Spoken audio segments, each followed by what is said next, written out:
Mardi 29 octobre, voici la une du quotidien de service public Le Soleil sur le lancement des travaux du bus rapide transit. Les propos du chef de l'État et sa photo à la une du Soleil ce matin. Dakar sera plus verte et transparente, dixit le chef de l'État. À la une du Soleil et dans les colonnes également, eh bien, nos confrères vous invitent à découvrir le parcours du professeur Mame Thierno Dieng, les leçons d'un médecin général. Et oui, il a été ministre et maintenant il est tout simplement retourné faire ses consultations au niveau de son cabinet. L'occasion donc pour nos confrères du Soleil de saluer ces leçons d'humanisme et d'humilité, tout simplement, je vous le disais, de la station passagère. Monsieur le ministre Mame Thierno Dieng a repris son titre de professeur de médecine, dermatologue également. Allez, Dakar Times maintenant pour poursuivre notre vue des titres avec à la une toujours ce lancement plutôt des travaux du BRT. Macky Sall lance donc les travaux du BRT et déclare: mon ambition est de bâtir un réseau de mobilité collective.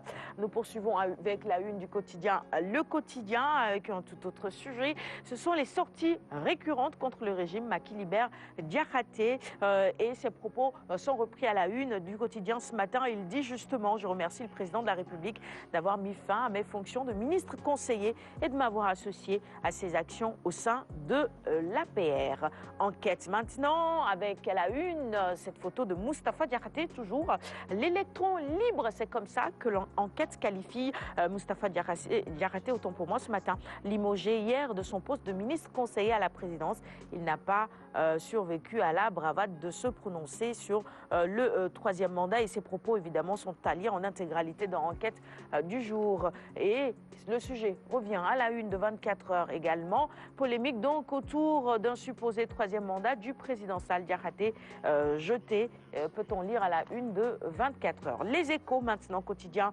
d'information générale également. Des nominations contestées à Enema Sanders, à sa famille déchirée juste 3 mois après son décès. La mémoire de Ahmed Amar profanée, des Tchefal injustement écarté. Ce dossier nous est présenté en intégralité dans les colonnes du quotidien Les Échos qui donnent justement la parole à quelques responsables de cette structure. Nous poursuivons avec l'AS maintenant sur la nomination de Aminata Mbengue Ndiaye à la présidence du HCCT. La fastidieuse équation de Macky Sall, écrit l'AS à sa une pour illustrer cette actualité. L'Observateur maintenant sur le contentieux entre les douanes et les grossistes de produits pharmaceutiques. Grosse menace sur la santé du pays, une affaire de 38 milliards de francs CFA que nous dévoile ce matin l'Obs dans ses colonnes. Libération, le boss du shopping, voilà, et sa photo est à la une de Libération ce matin, ce que disent les incroyables notes de Tracfin. C'est un dossier exclusif, je vous le disais, que vous pouvez lire en intégralité dans les colonnes de Libération de ce matin. Et nous allons poursuivre notre revue des titres avec les quotidiens spécialisés en sport maintenant.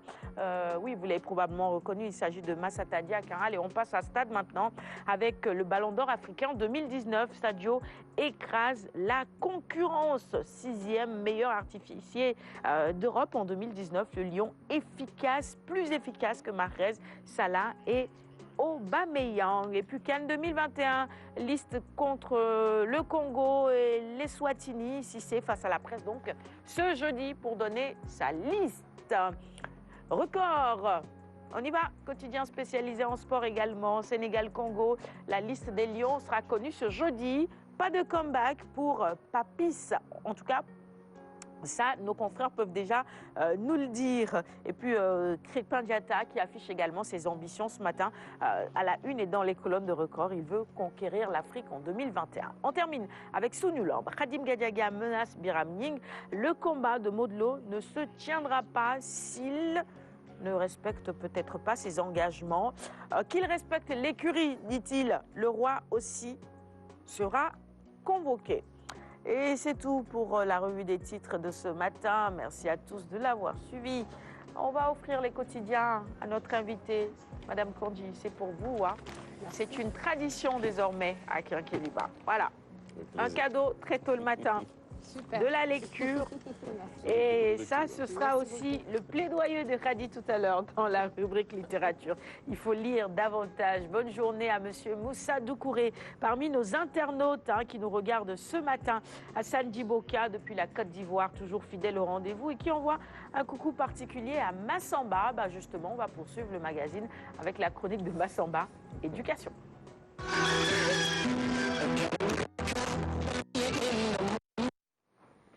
Alors, cette bourse pour des doctorants, c'est à saluer. Il faut également noter qu'il y a une vingtaine de bourses pour les DARA, 10 bourses pour des athlètes, soit au total 10 millions pour l'année 2019. Il fallait le faire. Nous, on ne peut que féliciter les initiateurs. Et je pense que c'est ça qu'on recherche un peu.